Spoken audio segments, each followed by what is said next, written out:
شروع اللہ کا نام لے کر جو بڑا مہربان نہایت رحم والا ہے۔ سب تعریف اللہ ہی کے لیے ہے جو سب چیزوں کا مالک ہے، یعنی وہ کہ جو کچھ آسمانوں میں ہے اور جو کچھ زمین میں ہے سب اسی کا ہے، اور آخرت میں بھی اسی کی تعریف ہے، اور وہ حکمت والا ہے، خبردار ہے۔ جو کچھ زمین میں داخل ہوتا ہے اور جو اس میں سے نکلتا ہے اور جو آسمان سے اترتا ہے اور جو اس پر چڑھتا ہے سب اس کو معلوم ہے، اور وہ مہربان ہے، بخشنے والا ہے۔ اور کافر کہتے ہیں کہ قیامت کی گھڑی ہم پر نہیں آئے گی۔ کہہ دو کیوں نہیں آئے گی؟ میرے پروردگار کی قسم وہ تم پر ضرور آ کر رہے گی۔ وہ پروردگار غیب کا جاننے والا ہے، ذرہ بھر چیز بھی اس سے پوشیدہ نہیں، نہ آسمانوں میں اور نہ زمین میں، اور کوئی چیز ذرے سے بھی چھوٹی یا بڑی نہیں مگر کتاب روشن میں لکھی ہوئی ہے، اس لیے کہ جو لوگ ایمان لائے اور عمل نیک کرتے رہے ان کو بدلہ دے۔ یہی ہیں جن کے لیے بخشش اور عزت کی روزی ہے، اور جنہوں نے ہماری آیتوں کے بارے میں ہمیں ہرانے کی کوشش کی ان کے لیے سخت درد دینے والے عذاب کی سزا ہے۔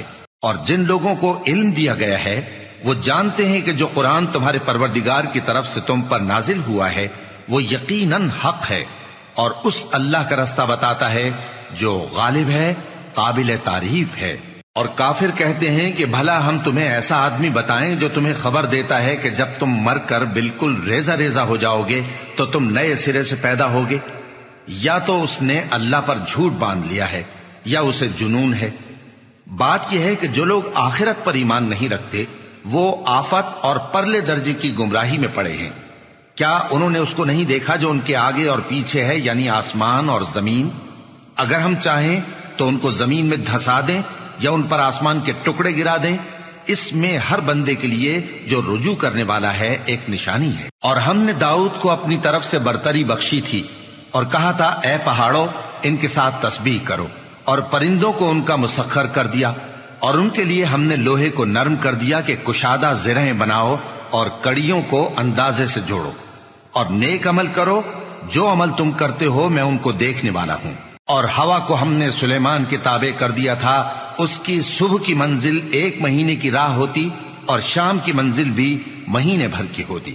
اور ان کے لیے ہم نے تانبے کا چشمہ بہا دیا تھا، اور جنوں میں سے ایسے تھے جو ان کے پروردگار کے حکم سے ان کے آگے کام کرتے تھے، اور جو کوئی ان میں سے ہمارے حکم کے خلاف کرے گا اس کو ہم جہنم کی آگ کا مزہ چکھائیں گے۔ وہ جو چاہتے یہ ان کے لیے بناتے، یعنی قلعے اور تصویریں اور بڑے بڑے لگن جیسے تالاب اور دیگیں جو ایک ہی جگہ رکھی رہیں۔ اے آل داؤد شکر کرتے رہو، اور میرے بندوں میں شکر گزار تھوڑے ہیں۔ پھر جب ہم نے ان کے لیے موت کا حکم صادر کیا تو کسی چیز سے ان کا مرنا معلوم نہ ہوا مگر گھن کے کیڑے سے جو ان کے عصا کو کھاتا رہا۔ پھر جب وہ گر پڑے تب جنوں کو معلوم ہوا اور کہنے لگے کہ اگر وہ غیب جانتے ہوتے تو ذلت کی تکلیف میں نہ رہتے۔ اہل سبا کے لیے ان کے وطن میں ایک نشانی تھی، یعنی 2 باغ، ایک داہنی طرف اور ایک بائیں طرف۔ کہا گیا کہ اپنے پروردگار کا رزق کھاؤ اور اس کا شکر کرو، یہاں تمہارے رہنے کو یہ پاکیزہ علاقہ ہے اور وہاں بڑا بخشنے والا مالک۔ تو انہوں نے شکر گزاری سے منہ پھیر لیا، پس ہم نے ان پر بند توڑ سیلاب چھوڑ دیا، اور انہیں ان کے باغوں کے بدلے 2 ایسے باغ دیے جن کے میوے بدمزہ تھے اور جن میں کچھ تو جھاؤ کے پیڑ تھے اور تھوڑی سی بیریاں۔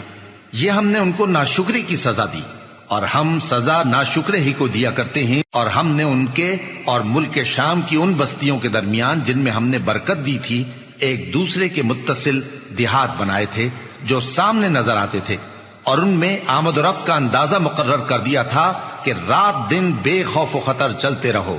تو انہوں نے دعا کی کہ اے پروردگار ہماری مسافتوں میں دوری پیدا کر دے، اور اس سے انہوں نے اپنے حق میں ظلم کیا، تو ہم نے انہیں نابود کر کے داستان بنا دیا اور انہیں بالکل منتشر کر دیا۔ اس میں ہر صابر و شاکر کے لیے نشانیاں ہیں۔ اور شیطان نے ان کے بارے میں اپنا خیال سچ کر دکھایا کہ مومنوں کی ایک جماعت کے سوا وہ اس کے پیچھے چل پڑے، اور اس کا ان پر کچھ زور نہ تھا، مگر ہمارا مقصود یہ تھا کہ جو لوگ آخرت میں شک رکھتے ہیں ان سے ان لوگوں کو جو اس پر ایمان رکھتے ہیں ممتاز کر دیں، اور تمہارا پروردگار ہر چیز پر نگہبان ہے۔ کہہ دو کہ جن کو تم اللہ کے سوا معبود خیال کرتے ہو ان کو بلاؤ، وہ آسمانوں اور زمین میں ذرہ بھر چیز کے بھی مالک نہیں ہیں اور نہ ان میں ان کی شرکت ہے، اور نہ ان میں سے کوئی اللہ کا مددگار ہے، اور اللہ کے ہاں کسی کے لیے سفارش فائدہ نہ دے گی مگر اس کے لیے جس کے بارے میں وہ اجازت بخشے، یہاں تک کہ جب ان کے دلوں سے اضطراب دور کر دیا جائے گا تو کہیں گے کہ تمہارے پروردگار نے کیا فرمایا ہے؟ فرشتے کہیں گے کہ حق فرمایا ہے، اور وہ عالی رتبہ ہے، گرامی قدر ہے۔ پوچھو کہ تم کو آسمانوں اور زمین سے کون رزق دیتا ہے؟ کہو کہ اللہ، اور ہم یا تم یا تو سیدھے رستے پر ہیں یا کھلم کھلا گمراہی میں۔ کہہ دو کہ نہ ہمارے گناہوں کی تم سے پرسش ہوگی اور نہ تمہارے اعمال کی ہم سے پرسش ہوگی۔ کہہ دو کہ ہمارا پروردگار ہم کو جمع کرے گا، پھر ہمارے درمیان انصاف کے ساتھ فیصلہ کر دے گا، اور وہ خوب فیصلہ کرنے والا ہے، صاحب علم ہے۔ کہو کہ مجھے وہ لوگ تو دکھاؤ جن کو تم نے اللہ کا شریک بنا کر اس کے ساتھ ملا رکھا ہے۔ کوئی نہیں، بلکہ وہی اللہ غالب ہے، حکمت والا ہے۔ اور اے محمد صلی اللہ علیہ وآلہ وسلم، ہم نے تم کو تمام لوگوں کے لیے خوشخبری سنانے والا اور ڈرانے والا بنا کر بھیجا ہے، لیکن اکثر لوگ نہیں جانتے اور کہتے ہیں اگر تم سچ کہتے ہو تو بتاؤ یہ قیامت کا وعدہ کب پورا ہوگا؟ کہہ دو کہ تم سے ایک ایسے دن کا وعدہ ہے جس سے نہ ایک گھڑی پیچھے رہو گے اور نہ آگے بڑھو گے۔ اور جو کافر ہیں وہ کہتے ہیں کہ ہم نہ تو اس قرآن کو مانیں گے اور نہ ان کتابوں کو جو اس سے پہلے کی ہیں، اور کاش ان ظالموں کو تم اس وقت دیکھو جب یہ اپنے پروردگار کے سامنے کھڑے ہوں گے اور ایک دوسرے پر الزام دھر رہے ہوں گے۔ جو لوگ کمزور سمجھے جاتے تھے وہ بڑے لوگوں سے کہیں گے کہ اگر تم نہ ہوتے تو ہم ضرور ایمان لے آتے۔ جو لوگ بڑے بن بیٹھے تھے وہ کمزوروں سے کہیں گے کہ بھلا ہم نے تم کو ہدایت سے جب وہ تمہارے پاس آ چکی تھی روکا تھا؟ نہیں، بلکہ تم ہی گناہگار تھے۔ اور کمزور لوگ ان بڑے لوگوں سے کہیں گے نہیں، بلکہ تمہاری رات دن کی چالوں نے ہمیں روک رکھا تھا جب تم ہم سے کہتے تھے کہ ہم اللہ سے کفر کریں اور اس کا شریک بنائیں۔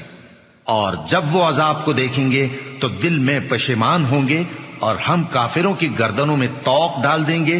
بس جو اعمال وہ کرتے تھے انہی کا ان کو بدلہ ملے گا۔ اور ہم نے جس بستی میں بھی کوئی ڈرانے والا بھیجا تو وہاں کے خوشحال لوگوں نے یہ ضرور کہا کہ تم لوگ جو چیز دے کر بھیجے گئے ہو ہم اس کو نہیں ماننے کے، اور یہ بھی کہنے لگے کہ ہم بہت سا مال اور اولاد رکھتے ہیں اور ہم کو عذاب نہیں ہوگا۔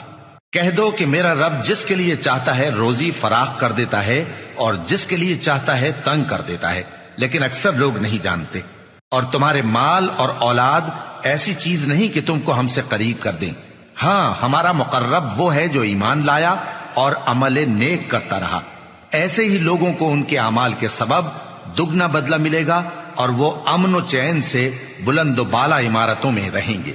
جو لوگ ہماری آیتوں کے سلسلے میں ہمیں ہرانے کی کوشش کرتے ہیں وہ گرفتار عذاب کیے جائیں گے۔ کہہ دو کہ میرا پروردگار اپنے بندوں میں سے جس کے لیے چاہتا ہے روزی فراخ کر دیتا ہے اور جس کے لیے چاہتا ہے تنگ کر دیتا ہے، اور تم جو چیز خرچ کرو گے وہ اس کا تمہیں عوض دے گا، وہ سب سے اچھا رزق دینے والا ہے۔ اور جس دن وہ ان سب کو جمع کرے گا پھر فرشتوں سے فرمائے گا کیا یہ لوگ تم کو پوجا کرتے تھے؟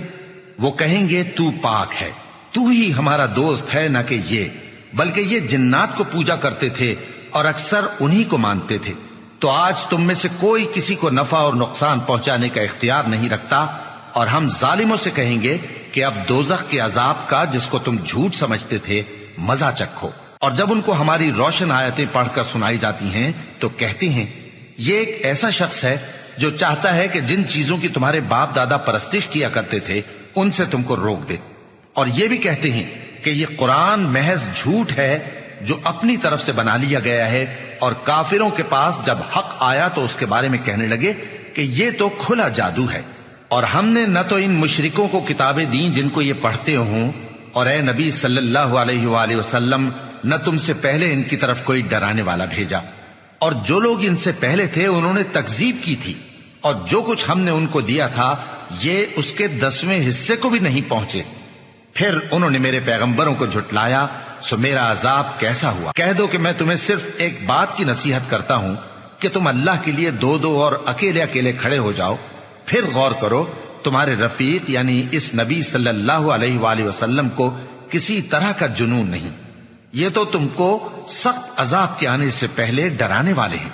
کہہ دو کہ میں نے تم سے کچھ صلہ مانگا ہو تو وہ تمہارا، میرا صلہ اللہ ہی کے ذمے ہے اور وہ ہر چیز سے خبردار ہے۔ کہہ دو کہ میرا پروردگار اوپر سے حق ہی نازل کرتا ہے اور وہ غیب کی باتوں کا جاننے والا ہے۔ کہہ دو کہ حق آ چکا اور باطل نہ تو پہلے کچھ کر سکتا ہے اور نہ دوبارہ کچھ کرے گا۔ کہہ دو کہ اگر میں گمراہ ہوں تو میری گمراہی کا ضرر مجھی کو ہے، اور اگر ہدایت پر ہوں تو یہ اس وحی کے طفیل ہے جو میرا پروردگار میری طرف بھیجتا ہے، بے شک وہ سننے والا ہے، نزدیک ہے۔ اور کاش تم دیکھو جب یہ گھبرا جائیں گے تو عذاب سے بچ نہیں سکیں گے اور نزدیک ہی سے پکڑ لیے جائیں گے اور کہیں گے کہ ہم اس پر ایمان لے آئے، اور اب اتنی دور سے ان کا ہاتھ ایمان کے لینے کو کیسے پہنچ سکتا ہے، جبکہ پہلے تو اس کا انکار کرتے رہے اور بن دیکھے دور ہی سے اٹکل کے تیر چلاتے رہے، اور ان میں اور ان کی خواہشوں میں پردہ حائل کر دیا گیا، جیسا کہ پہلے ان کے ہم جنسوں سے کیا گیا۔ وہ بھی الجھن میں ڈالنے والے شک میں پڑے ہوئے تھے۔